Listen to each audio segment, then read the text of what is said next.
Nama saya Kaila Dita Adilia. Saya Rian Yosua Menangan Simatupang. Saya Dios. Irfan. Saya Rafael. Saya Putri Anggreni Riwanda. Saya Merin Jari Sembiring. Saya Otnian Febrian Purba. Saya Elia Zura. Nama saya Riki Rika Romane.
Yang pertama, otonomi khusus Aceh. Otonomi khusus Aceh dimulai sejak Undang-Undang Nomor 11 Tahun 2006 yang berisi pemerintahan Aceh diberlakukan. Mengapa Aceh disebut dengan daerah otonomi khusus? Ya, kini Aceh menyandang sebagai daerah khusus dikarenakan faktor agama dengan penerapan hukum syariah Islam. Aceh diresmikan menjadi daerah istimewa pada 7 Desember 1959. Dalam perjalanannya, Aceh resmi dijadikan sebagai daerah istimewa pada 7 Desember 1959. Status pemberian daerah istimewa diberikan kepada Aceh melalui keputusan Perdana Menteri Republik Indonesia Nomor 1 Misi 1959 yang isi keistimewaannya meliputi agama, peradatan, dan pendidikan. Pemerintahan Aceh dan kabupaten atau kota berwenang mengatur dan mengurus urusan pemerintahan dalam semua sektor publik kecuali urusan pemerintah yang menjadi kewenangan pemerintah pusat, yaitu urusan pemerintah yang bersifat nasional, politik luar negeri, pertahanan, keamanan, justisi, moneter, dan fiskal nasional. Dana otonomi khusus yang sudah dan akan diterima Provinsi Aceh hingga tahun 2027 totalnya mencapai 100.000 triliun. Diambil dari 2% dana alokasi umum nasional untuk 15 tahun pertama dan 1% dari dana alokasi umum nasional pada 5 tahun berikutnya. Undang-Undang Nomor 11 Tahun 2006 tentang Pemerintahan Aceh. Yang kedua, Dewan Perwakilan Rakyat Daerah Aceh.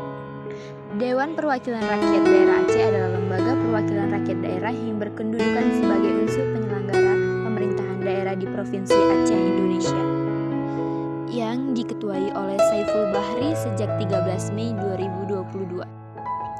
Dengan Wakil Ketua Haji Dalimi SEAK, Demokrat sejak 15 November 2019, dan Wakil Kedua Hendra Budian SH, Golkar sejak 15 November 2019, Wakil Ketua Ketiga Safarudin S. SOS, MSP Gerindra sejak 15 November 2019. Dan Aceh mempunyai DPRA, yaitu Dewan Perwakilan Rakyat Aceh, yang bertugas antara lain: 1. Membentuk Kanun Aceh yang dibahas dengan gubernur untuk mendapat persetujuan bersama. 2. Melaksanakan pengawasan terhadap pelaksanaan Kanun Aceh dan peraturan perundang-undangan lain. Yang ketiga, melaksanakan pengawasan terhadap kebijakan pemerintah Aceh dalam melaksanakan program pembangunan Aceh, pengelola sumber daya alam dan sumber daya ekonomi lainnya, serta penanaman modal dan kerja sama internasional. Yang keempat, mengusulkan pengangkatan dan pemberhentian gubernur atau wakil gubernur kepada presiden melalui Menteri Dalam Negeri. Yang kelima, memberitahukan kepada gubernur dan Komisi Independen Pemilihan tentang akan berakhirnya masa jabatan gubernur atau wakil gubernur. Yang keenam, memiliki wakil gubernur dalam hal terjadinya kekosongan jabatan wakil gubernur. Yang ketujuh, memberikan persetujuan terhadap rencana kerjasama internasional yang dilakukan oleh pemerintah Aceh.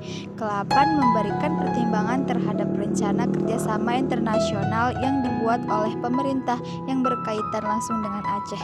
Yang kesembilan, memberikan pertimbangan terhadap rencana bidang legislasi Dewan Perwakilan Rakyat yang berkaitan langsung dengan pemerintahan Aceh. Dan yang ke-10, memberikan persetujuan terhadap rencana kerjasama antar daerah dan atau dengan pihak ketiga yang membebani masyarakat dan daerah. Yang ke-11, meminta laporan keterangan pertanggungjawaban gubernur dalam penyelenggaraan pemerintah untuk penilaian kinerja pemerintahan. Yang ke-12, mengusulkan pembentukan KIP Aceh dan panitia pengawasan pemilihan. Yang ke-13, melakukan pengawasan dan meminta laporan kegiatan dan penggunaan anggaran kepada KIP Aceh dalam penyelenggaraan pemilihan gubernur. Alamat DPRD di Jalan Tunku Haji Muhammad Daud Biur KM 0 Kuta Alam Banda Aceh 23121. Pilkada di Aceh diselenggarakan pada tanggal 14 Februari 2024 dan pemungutan suara pemilihan serentak nasional Rabu 27 November 2024. Yang ketiga, peraturan di Aceh. Aceh memiliki beberapa peraturan. Yang pertama, tidak boleh memakai pakaian ketat. Yang kedua, dilarang berboncengan kalau bukan muhrim. Yang ketiga, dilarang berpacaran. Yang keempat, jam malam yang ketat. Yang kelima, dihimbaukan menggunakan kerudung bagi pramugari. Yang keenam, perempuan dan laki-laki wajib berpakaian panjang dan sopan di luar rumah. Dasar hukum pelaksanaan syariat Islam di Aceh adalah Undang-Undang Nomor 44 Tahun 1999 dan Undang-Undang Nomor 18 Tahun 2001 dan juga kanun yang mengatur tentang syariat Islam. Kanun adalah peraturan perundang-undangan sejenis peraturan daerah yang mengatur penyelenggaraan pemerintah dan kehidupan masyarakat di Provinsi Aceh. Kanun terdiri atas Kanun Aceh yang berlaku di seluruh wilayah Provinsi Aceh. Kanun Aceh disahkan oleh gubernur setelah mendapat persetujuan dengan Dewan Perwakilan Rakyat Aceh. Kanun kabupaten atau kota yang berlaku di kabupaten atau kota tersebut. Kanun kabupaten atau kota disahkan oleh bupati atau wali kota setelah mendapat persetujuan bersama dengan DPRK atau Dewan Perwakilan Rakyat Kabupaten atau Dewan Perwakilan Rakyat Kota. Laporan yang dilansir Badan Pusat Statistik atau BPS menyebut bahwa Kota Banda Aceh terjadi peningkatan pendapatan per kapita pada 2021 menjadi 78,16 juta dari sebelumnya 73,30 juta di 2020 atau atas dasar harga berlaku. Pendapatan rata-rata penduduk yang didapat dari hasil bagi antara PDRB atau Produk Domestik Regional Bruto dengan populasi di Banda Aceh dalam 3 tahun terakhir terus-menerus menunjukkan tren positif. Melansir data BPS, pada tahun 2019 pendapatan per kapita Banda Aceh 69,24 juta per tahun pada tahun 2020. Pada tahun 2021, 73,30 juta per tahun. Capaian tersebut direspon positif oleh Wali Kota Banda Aceh Aminullah Usman. Ia menilai hal ini kembali menaikkan level Banda Aceh ke dalam kelompok daerah kota makmur di Indonesia. Baik, ini capaian yang baik dan memuaskan. Terlebih di tengah masa pandemi, seperti saat ini, income per kapita Banda Aceh terus melejit. Semua tak lepas dari bangkitannya laju UMKM yang menjadi pendukung besar pertumbuhan ekonomi kita, ujar Aminullah Kamis 10 Maret 2022 di Balai Kota. Menurutnya, faktor UMKM, usaha mikro kecil menengah, cukup berkontribusi besar dalam mendongkrak laju pertumbuhan ekonomi di ibu kota Provinsi Aceh itu. Dah, mulai. Sebagai informasi, jumlah UMKM di Banda Aceh terus bertambah setiap tahunnya. Data dari dinas terkait tercatat sebanyak 9.592 UMKM pada tahun 2017. Tahun 2018 bertambah 10.944 usaha. Tahun 2019 sebanyak 12.012. Tahun 2020 sebanyak 15.107. Dan 2021 per 30 November sebanyak 16.970 UMKM.